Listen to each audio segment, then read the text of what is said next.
The OSI teaches that everything in the universe happens according to the grand plan. But the stranger that arrived in Halcyon was an unplanned variable. From the moment he landed in Emerald Vale, his actions altered the course of history. The events on Tartarus brought about the end of the board's authority. But the board's mistakes would haunt the colony for decades to come. The damage they left behind would require the work of a generation to repair. Dr. Phineas Wells began reviving a handful of the Hope's colonists: engineers, scientists, technicians, and intellectuals.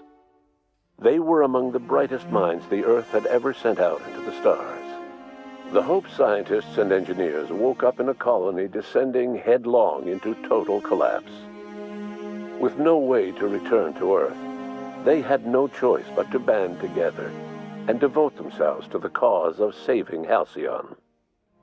The people of Halcyon were nothing if not hardy.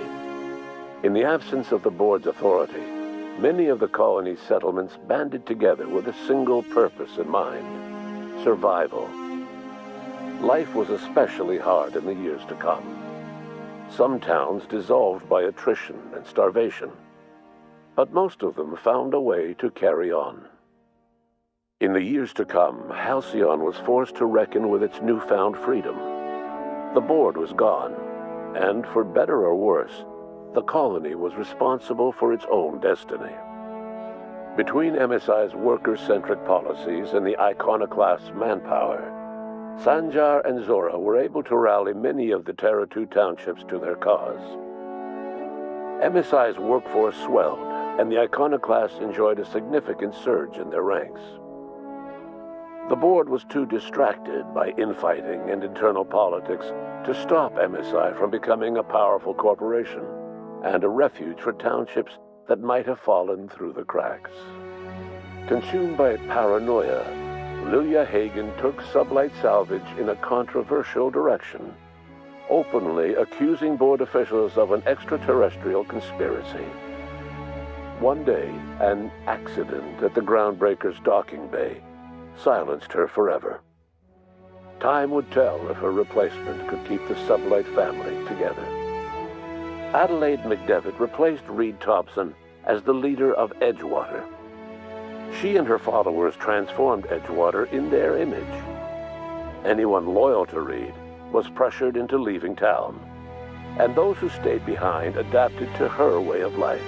Adelaide transformed the old cannery into a new garden. The nearby Edgewater Cemetery provided a convenient source of fertilizer. As for Reed Thompson, it was said that he lasted exactly 2 days outside the walls of Edgewater. Years later, a marauder was found in possession of his hat. Under the leadership of Junlei Tennyson, the Groundbreaker held firm against corporate influence. The ship's mechanical stability gave Junlei the time to educate a promising generation of engineers schooled in her family's traditions. The future of the Groundbreaker looks promising.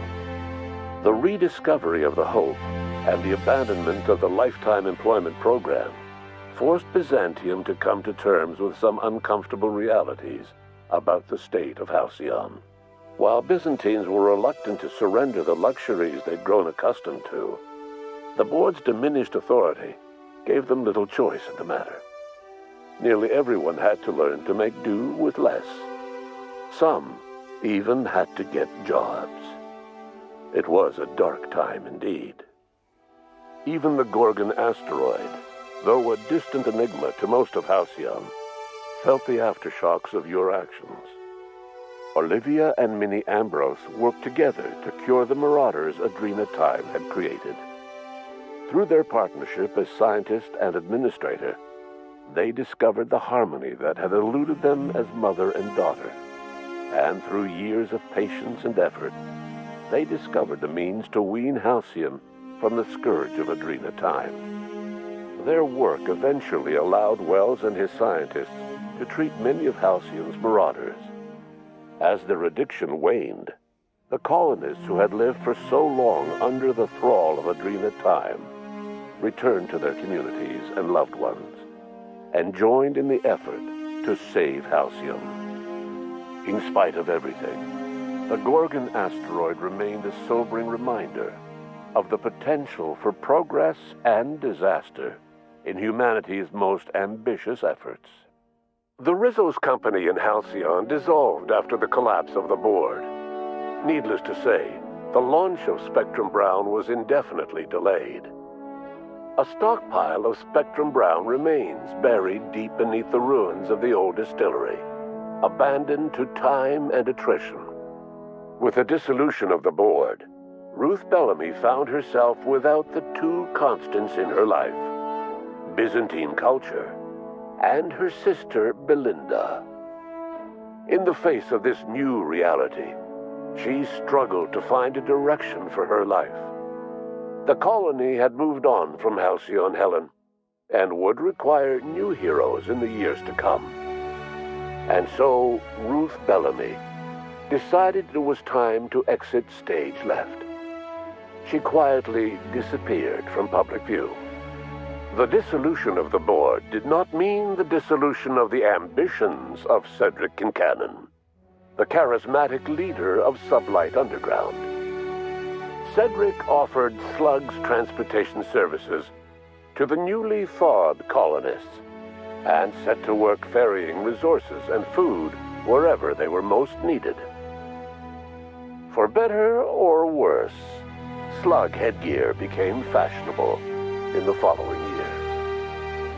As the board began to disintegrate, Spencer Woolrich found himself at a crossroads.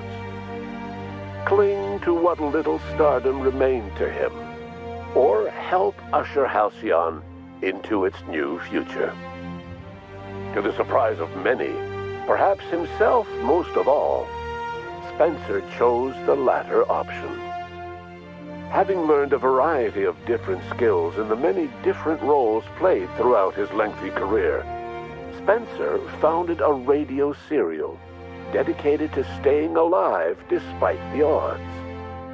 His subjects included how to survive violent encounters with only grazing wounds, dispense pithy one-liners for tense scenarios, and, of course, how to look good doing both. After a brief attempt at dating Helen as one person rather than two, which both Bertie and Helen found too strange, Bertie struck out on his own to try his hand at raising woolly cows. Many of his former Rangers teammates soon followed, accompanied by the woolly cow the team had originally plied with alcohol. The dairy farm thrived under Bertie's leadership and care. The Dairy Rangers privately believed that the woolly cows softened Bertie's temper considerably, although the only one brave enough to say this to his face was promptly headbutted. Due to the board's dissolution, many of the Prophet's old customers no longer found quite the same value in productivity seminars that they once had. With her business drying up, the Prophet chose to take her followers down a new path. Months later, salvagers on Eridanos found clues leading them to a seemingly abandoned bunker out in the wilderness. Inside, they discovered horribly mangled corpses, sacrificed to a blood-scrawled portrait of a sprat-headed deity. The Prophet was not among the bodies. Your influence shifted Ellie's perspective. She finally admitted, albeit grudgingly, that she just might need other people. Sometimes. With a steady income from the life insurance payouts, she was finally able to afford a ship of her own. She hired a small crew and flew supply missions to communities on the fringe. Some of them were even legal. Life in Halcyon was sobering for Felix Millstone. The grand revolution he dreamed of never came. There was no great awakening for the colony, no celebrations in the streets. There was only the hard, desperate work of trying to repair a broken colony. Felix never had a head for numbers, but if there was labor to be done, he was there to help. Eventually, Felix realized that the work of a revolution was done with two hands. As much as he enjoyed his adventures aboard the Unreliable, the vicar, known as Max, eventually decided that it was time to move on, to live out the life he had sought so long to create. He knew there were many in the colony who carried burdens much worse than the ones he had struggled with, and he devoted himself to easing their suffering wherever he could. He only ever took up arms again to defend the defenseless. Unshackled from a lifetime of striving and fighting the universe and himself, Vicar Maximilian de Soto was finally at peace. Once the matter with the Hope colonists was resolved, Junlei bashfully asked Parvati if she'd like to join her permanently on the Groundbreaker, and Parvati enthusiastically, if somewhat awkwardly, agreed. The stories of her adventures spread across the colony, and Parvati soon found herself the center of attention. Having served as the engineer of a renowned spacecraft, tramp freighters and wildcat miners sought her out by name, and in no time, she was a fixture in the Groundbreaker's mechanical ecosystem. She and Junlei were never far apart. Nyoka returned to Monarch to take another crack at making a permanent life for herself. She formed the Charon Group, a mercenary outfit of ragtag survivalists and wilderness experts. Anyone in need of a guide, or just looking to throw back a beer and swap stories, could find her camping on the trail or clearing an infestation.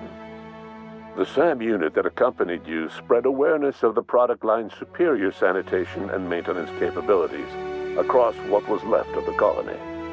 This led to a boost in SAM unit sales. Did you know that SAM units are the longest-lasting, toughest-acting cleaning solution in Halcyon? Minister Clark was released from house arrest, and his contact with you gave him a sense of renewed purpose and vigor. Once it became clear that no help would be coming from Earth, he threw his considerable efforts and talents into helping Halcyon manage the crisis before it. As for Dr. Phineas Wells, he spent his remaining years in his orbital lab. He eventually came to terms with his own past and was able to forgive the mistakes of his younger self by devoting his remaining years to serving the colony. In the end, Dr. Wells was able to save every scientist and engineer aboard the Hope. Over the next decade, nearly all of the Hope's remaining colonists were successfully revived. Halcyon saw a period of rapid technological and scientific advancement. Breakthroughs in dietary supplements saved the colony from starvation. Geoengineering projects and social reforms began to change the structure and character of the colony.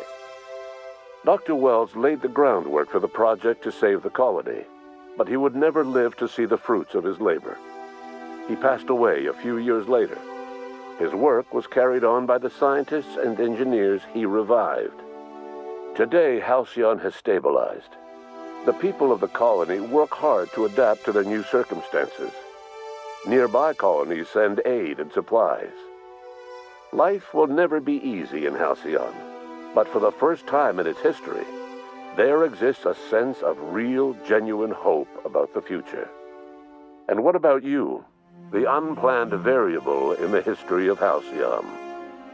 You brought an end to the chaos on Tartarus and left Dr. Wells to his own devices.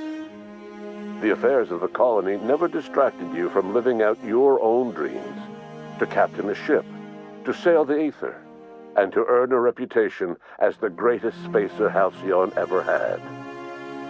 No one knows what's happened to Earth, and no one knows what the future has in store for Halcyon. All we know for certain is this: the name of the Unreliable and that of its intrepid captain will remain the subject of countless stories for years to come.